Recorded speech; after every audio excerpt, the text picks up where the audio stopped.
In this video, I'm going to show you how you can download and install the PlayStation Accessories app. Google search for PlayStation Accessories download and you will click on the first link that pops up right here. You will see a blue button called download for Windows, and once we select it, then this is going to download the app and we will just need to install it by clicking on it. Once you click on it, then here I'm just going to select yes. It is then going to ask you for the language which you want to install this app in. I've just chosen English, and once this finishes installing, then it should automatically open here. So we're gonna click on next. I accept the terms. So that was downloading it previously, now it's going to install it. So just like that, we are gonna be patient and we will see how long this takes.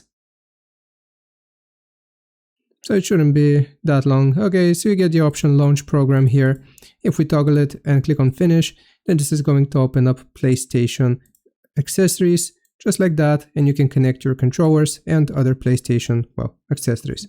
I hope this helps. Leave a like and sub. I'll see you next time.